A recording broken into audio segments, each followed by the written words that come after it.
J'étais totalement déçu. Je venais de finir de lire ma lettre de rejet de l'université de mes rêves et j'avais plus envie de vivre. Je me suis assis sur le canapé dans mon salon en ayant l'impression que mon âme avait été aspirée hors de moi. « Spencer, tu dois encore avoir espoir. Tu as été accepté dans 5 autres universités, alors choisis-en une », a dit ma sœur Anna. Depuis la maternelle, j'avais toujours été le meilleur de ma classe. Je me suis toujours imaginé dans la meilleure université du pays et maintenant qu'ils m'ont rejeté, je ne savais plus quoi faire. « Vas-y, arrête de penser comme ça. 2 des universités dans lesquelles tu as été accepté sont des universités de la Ligue Ivy. Ce n'est peut-être pas celles que tu veux, mais elles sont quand même géniales. Choisis-en une. » Elle a continué en essayant de me remonter le moral. Mais avant que je continue mon histoire, n'oubliez pas d'aimer la vidéo et de vous abonner à la chaîne. Activez aussi les notifications pour être sûr de ne rater aucune de nos super histoires.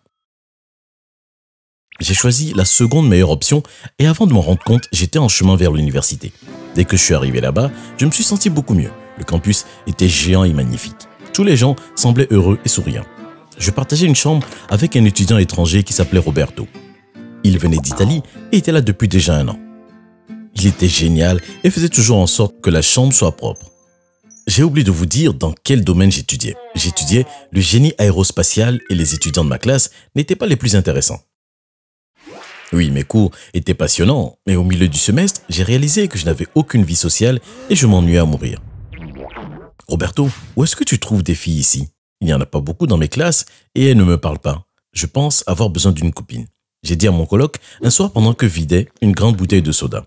« Eh bien, ça dépend du genre de fille que tu cherches. Si tu en cherches une gentille, une sérieuse, essaie de voir la bibliothèque. » a-t-il répondu. « Je suis sérieux, » j'ai dit en me plaignant. « D'accord, si tu allais au club de théâtre, il y a beaucoup de filles là-bas. Enfin, je fais juste le tour des clubs, mais je ne pense pas que ce soit ton genre de truc, » a-t-il dit. Je ne sais pas jouer la comédie même pour m'aider, j'ai dit en riant.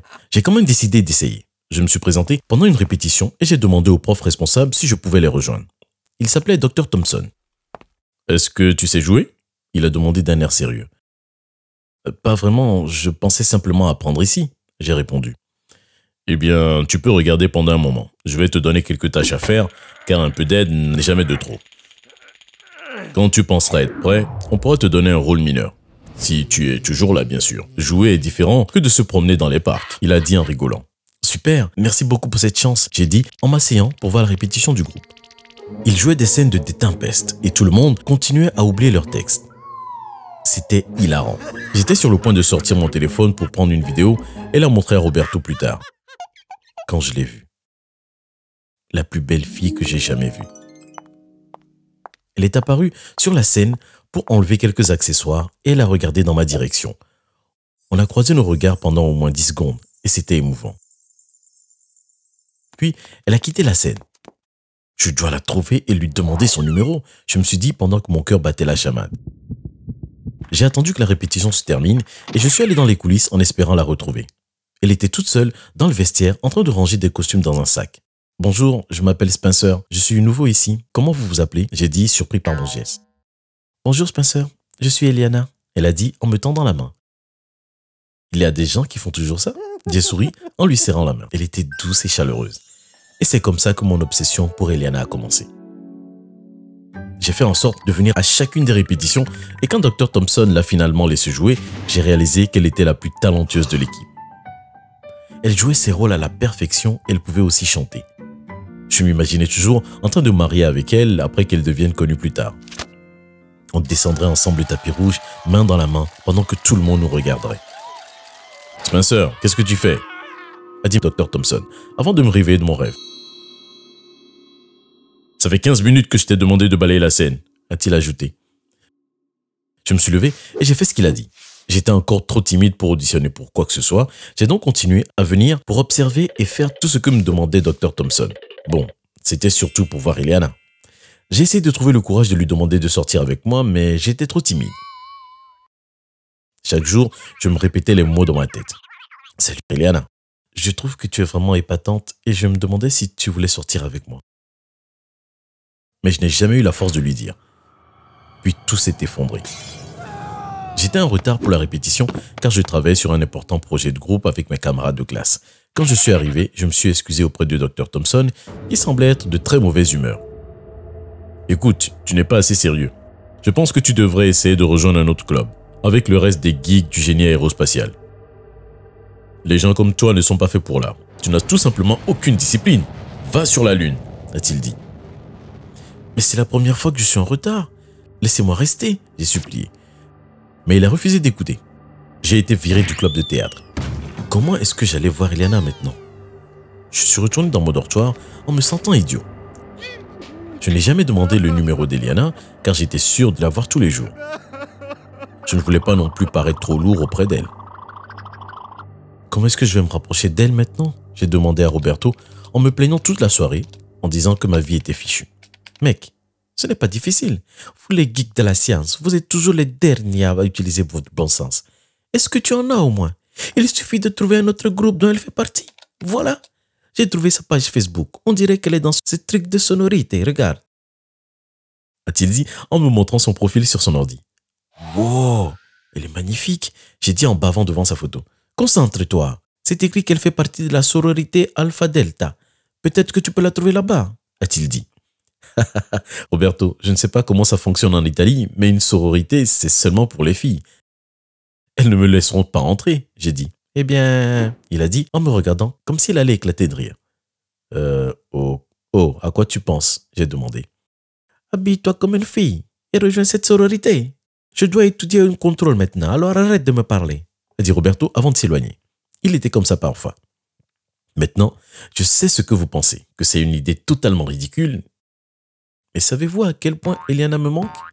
J'ai fermé les yeux et je nous ai imaginé encore une fois en train de marcher ensemble sur le tapis rouge et je me suis dit, je dois me rapprocher d'elle d'une manière ou d'une autre. Maintenant, comment les femmes choisissent-elles leurs vêtements? Je me souviens que ma sœur Anna était toujours sur Pinterest pour regarder les nouvelles tendances. J'ai alors créé rapidement un compte et j'ai commencé à chercher. Je n'allais pas aller dans un magasin pour acheter des robes et des jupes. Donc, après avoir sélectionné plusieurs vêtements, je les ai simplement commandés sur Amazon. J'ai attendu 2 jours avant que mes colis arrivent. Et quand ils sont arrivés, j'étais tout content. J'ai couru dans la salle de bain pour tout essayer. Wow, je suis trop bonne. Mais je ressemble toujours à un garçon, je me suis dit. J'ai alors pris du sopalin que j'ai entassé dans mon haut. Et voilà, c'est beaucoup mieux. I'm every woman, it's only me. J'ai commencé à chanter et puis je me suis arrêté quand j'ai entendu Robert revenir dans notre chambre. Il a ouvert la porte de la salle de bain. Tu as l'air d'un idiot, un bel idiot, mais tu as besoin de plus de cheveux, a-t-il dit. Oh, j'ai totalement oublié ça, j'ai répondu. Ce soir-là, je me suis faufilé dans le vestiaire du théâtre et j'ai emprunté une perruque. J'ai décidé d'essayer de rejoindre le club de sororité le soir suivant.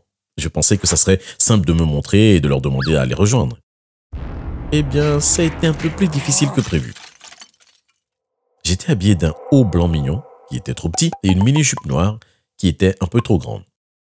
J'ai aussi 2 pansements sur les jambes car je m'étais coupé pendant le rasage. Je portais également une paire de talons rose vif qui ne devaient faire pas plus de 3 cm de haut. Mais c'était assez difficile de marcher avec. Mince, mais comment font les femmes? Je me suis dirigé vers leur bâtiment et j'ai frappé à la porte. Une grande fille rousse a ouvert la porte. « Oui, je peux vous aider? Vous êtes perdu ?» Elle a demandé. « Eh bien, est-ce que c'est bien ici les rencontres de la sororité Alpha Delta ?» J'ai demandé. « Eh oui, qu'est-ce que vous voulez ?» a-t-elle demandé. « Est-ce que je peux vous rejoindre ?» J'ai dit. Elle a commencé à rire frénétiquement.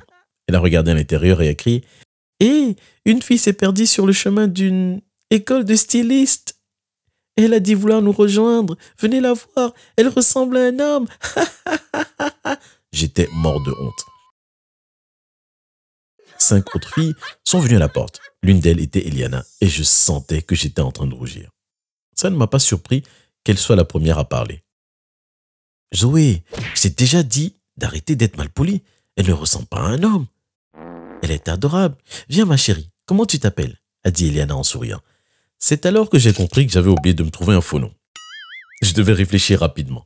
« Je m'appelle Judy et je n'ai pas d'amis, » j'ai dit. « Oh !» Elles ont toutes dit ensemble. C'était trop facile, je me suis dit. Eliana a attrapé mon bras et m'a fait entrer. « Salut, je m'appelle Wendy et c'est moi qui gère ici, » a dit l'une des filles. Elle m'a dit de m'asseoir sur l'un de leurs immenses canapés et elle a dit.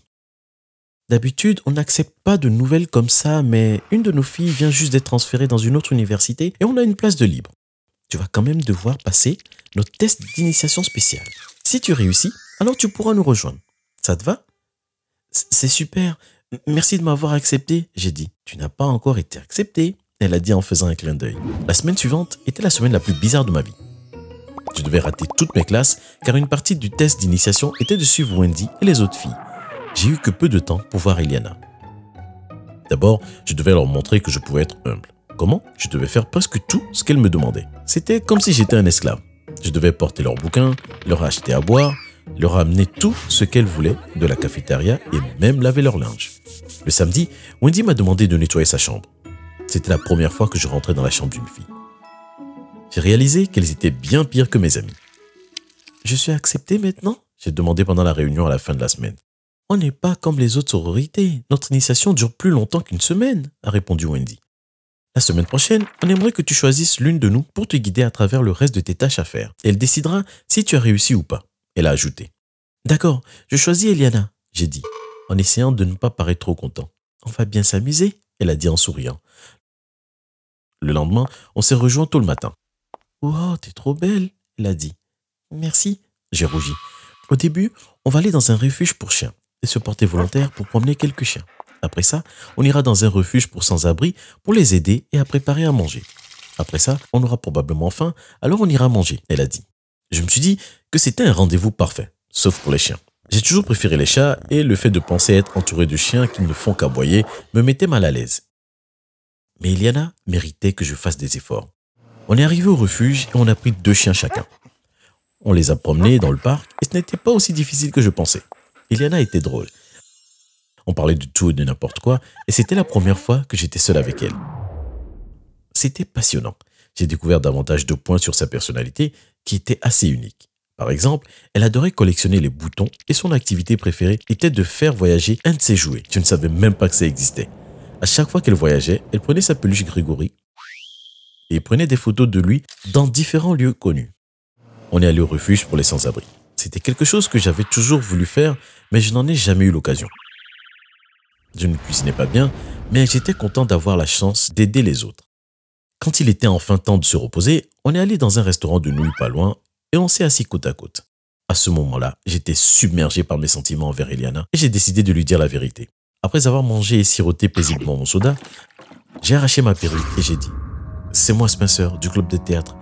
Le docteur Thompson m'a viré et j'étais triste de ne pas pouvoir te revoir. J'ai créé une fausse identité pour entrer dans ta sororité.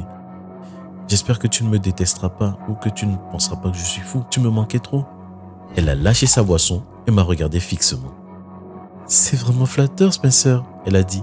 « Mais je n'aime pas les hommes. J'étais gentil avec toi car je pensais que tu pouvais être une petite amie potentielle. » Je suis en train de me remettre de tout ça. Alors, pensez à moi s'il vous plaît. Oh, mon paquet est arrivé. Et je dis joyeusement en signant pour mon paquet et en sautant dans ma chambre. J'ai attendu 6 semaines entières pour ça et j'étais si excitée.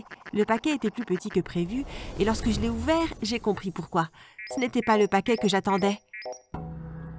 C'était la photo d'une femme avec un enfant assis sur ses genoux. Cet enfant était moi. Dans la boîte, il y avait une note. Ton père est un menteur. Bonjour, je m'appelle Naomi. Avant que je ne vous parle de la période où ma vie a complètement basculé, aimez et abonnez-vous à cette chaîne. Ainsi, vous pourrez voir plus d'histoires de personnes comme moi. Oh, et n'oubliez pas d'appuyer sur la cloche de notification. Ok, pour vous donner un peu de contexte, mon père a été le seul parent que j'ai jamais connu. Mon père a dit que ma mère était morte peu après avoir accouché. Mon père et moi sommes inséparables et il est incroyable. Mais en regardant les photos dans la boîte, je n'ai pas pu m'empêcher de me demander si ma mère était morte pendant l'accouchement. Alors ça ne pouvait pas être elle sur la photo avec moi, n'est-ce pas? Est-ce que mon père m'a menti? Je me suis précipitée vers mon étagère et j'ai pris mon album photo. Je me suis assise sur mon lit et j'ai feuilleté les pages. J'ai trouvé une photo de moi dans exactement la même tenue. J'ai retourné la photo et au dos, il était écrit que Naomi fêtait ses 5 ans. J'ai été époustouflée. Mon père m'a donné des photos de ma mère pour que je sache à quoi elle ressemblait. La question était donc la suivante. Qu'est-il vraiment arrivé à ma mère? J'attendais impatiemment que mon père rentre du travail. Je n'arrivais pas à me concentrer sur mes devoirs et j'ai décidé de les laisser tomber jusqu'à ce que je trouve des réponses. Je n'arrêtais pas de regarder la photo dans la boîte et de me demander ce que serait ma vie si ma mère était vivante. Le bruit d'une voiture se garant dans l'allée a interrompu mes pensées. J'ai pris les 2 photos, une avec ma mère et moi et l'autre avec moi seule, et je me suis précipitée vers la porte d'entrée pour l'ouvrir. « Hé chérie, comment était l'école ?» a demandé mon père en sautant de la voiture et en se dirigeant vers moi. « Papa, qu'est-il arrivé à maman ?» l'ai-je interrogé alors qu'il m'embrassait sur le front et entrait dans la maison. Je l'ai suivi et j'ai fermé la porte derrière nous. Il m'a demandé d'un air confus et m'a répondu « Tu sais que ta mère est morte après avoir accouché. D'où est-ce que ça vient ?» Je lui ai montré les 2 photos et une vague d'émotion a déferlé brièvement sur son visage avant que son expression ne devienne vide. « Papa, qu'est-il arrivé à maman ? Comment pourrait-elle être morte alors qu'elle était clairement à la fête de mon 5e anniversaire ?» Je l'ai regardé avec curiosité. J'ai décidé de ne pas parler du mot à mon père. « Où as-tu cette photo ?» a-t-il demandé doucement. « Est-ce que ça compte vraiment ?» Ces photos sont manifestement des photoshopées, a dit durement mon père en me prenant les photos dans les mains. « Arrête cette bêtise. Ta mère est morte. » Mon père est parti à passer le reste de la soirée dans sa chambre. Les jours suivants, nous avons reçu de nombreuses notes disant la même chose. « Dis-lui la vérité. » J'ai demandé à mon père qui pouvait envoyer ces notes et de quoi elles parlaient, mais il a balayé la question d'un revers de main. Un jour, j'ai reçu une note à l'école dans mon casier, et c'est là que je suppose que papa a décidé de prendre les notes au sérieux. Mon père était très prévisible. Nous avons toujours eu le même samedi, aussi loin que je me souvienne. On se réveillait, on faisait un jogging dans la savane, on prenait le petit déjeuner, on regardait tout ce qu'on avait manqué pendant la semaine, puis on allait à la bibliothèque et au centre commercial. Mais ce samedi était différent. « Naomi, j'ai quelques trucs à faire au bureau aujourd'hui, ok ?» a dit mon père en sortant rapidement de la maison. Je regardais par la fenêtre mon père monter dans la voiture. Mais je savais que quelque chose n'allait pas. Il était habillé en tenue de bureau, mais sa mallette était toujours à la porte, là où il l'avait laissée la veille. J'ai appelé le bureau. Sarah, son assistante, a répondu au téléphone. « Hé, Sarah, voici Naomi. » Est-ce que mon père est attendu au bureau aujourd'hui ? Ai-je demandé comme d'habitude. « Salut Naomi. » Non, il a pris sa semaine de congé. Il a dit qu'il avait quelque chose d'important à faire. « Est-ce que tout va bien à la maison ?» a-t-elle demandé inquiète. « Tout va bien, ai-je menti. » J'ai remercié Sarah et j'ai raccroché. Que fait mon père ? Qui va-t-il voir ? Que va-t-il faire pour avoir besoin de s'absenter une semaine au bureau ? Mes yeux se sont élargis lorsque j'ai réalisé que mon père savait d'où venaient les notes et qu'il était probablement allé rencontrer l'expéditeur. J'attendais anxieusement que mon père rentre à la maison, mais cette nuit-là, il n'est pas rentré. Chaque minute qui passait me rendait plus inquiète que la précédente. Je me suis demandé si je devais appeler la police, mais j'ai décidé de ne pas le faire. Je veux dire, qu'est-ce que j'allais leur dire ? Je n'avais absolument rien pour continuer. J'ai soupiré de frustration. Je savais que mon père avait des problèmes parce que d'habitude, il venait me voir dans la journée pour s'assurer que j'allais bien. Mais jusqu'à présent, je n'avais même pas reçu de message. J'avais besoin de savoir où il était allé. Je suis allée dans son bureau et j'ai cherché des indices. Mais mon père était un maniaque de la propreté et tout était à sa place. Respire, Naomi, respire. Concentre-toi sur la tâche, ne te laisse pas submerger. Me suis-je dit alors que je sentais la frustration monter en moi. Je me suis lourdement enfoncée dans la chaise de bureau de mon père, me suis penchée en arrière et me suis massé les tempes. Mes yeux ont jeté un coup d'œil à son bloc-notes et au crayon qui avait été laissé à côté. Mon père ne laissait jamais ses crayons sur son bureau. Jamais. Un morceau de papier dépassait en haut, indiquant qu'une page avait été récemment arrachée du bloc. Bingo! J'ai eu l'indice dont j'avais besoin. J'ai pris le crayon et j'ai ombragé la page du bloc-notes. J'ai vu ça dans un film une fois et j'ai espéré que ça marche. Mes yeux se sont illuminés quand j'ai réalisé que les lettres en retrait étaient une adresse. J'ai noté l'adresse sur un autre morceau de papier et je suis allée sur mon ordinateur portable pour voir si je pouvais trouver l'endroit qui correspondait. L'endroit qui correspondait était l'Institut psychiatrique Sainte-Élisabeth. Quoi dire ? J'ai regardé l'image de l'Institut psychiatrique Sainte-Élisabeth. J'avais l'impression de m'enfoncer de plus en plus dans un terrier de lapins. Plus j'avançais, plus les choses devenaient sombres. Pourquoi mon père irait-il dans un établissement psychiatrique ? Mon père n'avait pas de frères et sœurs et ses parents sont morts lorsqu'il était enfant. Je ne connaissais rien de la famille du côté de ma mère, car mon père m'a dit qu'elle était fille unique et qu'elle avait grandi dans un orphelinat. À 23h, je feuilletais encore les chaînes de la télévision en espérant que mon père franchirait la porte. Même si j'étais inquiète, je ne pouvais pas m'empêcher d'être en colère contre lui.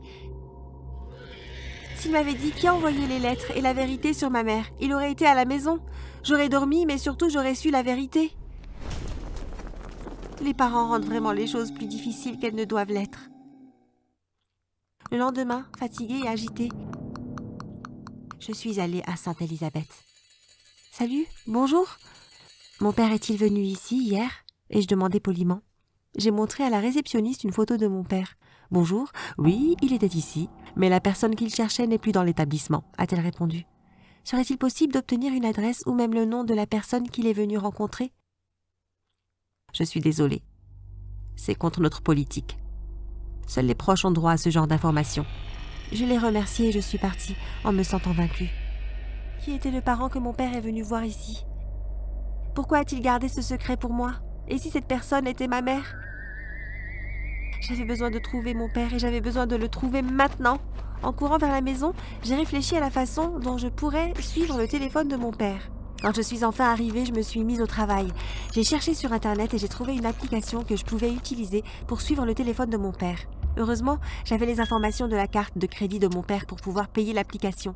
Merci, technologie intrusive, ai-je murmuré en tapant le numéro de mon père dans l'application et en attendant les résultats. J'ai localisé le téléphone de mon père dans un village appelé Moruga, situé à la campagne. J'ai appelé la police pour signaler une disparition et leur dire tout ce que je savais, y compris l'endroit où se trouvait mon père. Je leur ai dit que j'allais visiter la région ce soir-là et j'ai raccroché. Bien que mon père ne soit pas un homme violent, il comprenait les dangers qui se cachaient dans les coins. J'étais habillée tout en noir avec un bonnet noir sur ma tête. Mon pantalon avait plusieurs poches pour contenir mon argent, un taser, mon téléphone et une petite bouteille de spray au poivre. Je devais être prête pour ce que je rencontrerais à Moruga. J'ai déjà perdu ma mère. Je n'allais pas perdre mon père sans me battre. À 17h, j'ai quitté la maison en taxi, sous l'effet de l'adrénaline pour retrouver mon père. Alors que la voiture s'éloignait des rues animées et commençait à rouler sur de longues routes silencieuses bordées d'arbres, mon adrénaline était à zéro. Quand j'ai été assez près, j'ai remercié le chauffeur, j'ai payé et je suis sortie du taxi. La route était faiblement éclairée et il y avait une seule maison dans la rue. J'ai rappelé la police pour leur faire savoir où j'étais. Elle avait l'air délabrée et la lumière du porche vacillait. Je me suis faufilée à l'arrière de la maison en écoutant attentivement pour tout mouvement. J'ai ouvert la porte et mon cœur s'est emballé quand la porte a grincé bruyamment. Je suis entrée rapidement et j'ai laissé la porte se refermer derrière moi. La maison était en désordre et sentait la bière et la lavande. J'ai traversé la maison lentement et j'ai réalisé que personne n'était à la maison. La seule lumière qui était allumée était celle du sous-sol. J'ai poussé la porte et j'ai été surprise qu'elle soit ouverte. J'ai descendu les marches et il était là. « Papa !» J'ai crié plus fort que je ne le voulais. Je me suis précipitée à ses côtés. Mon père était assis sur une chaise, attaché et bâillonné. Sa tête avait une entaille et du sang sec coulait le long de son visage. Je me suis agenouillée à côté de lui. Il a ouvert ses yeux gonflés et a souri. J'ai immédiatement commencé à couper les cordes.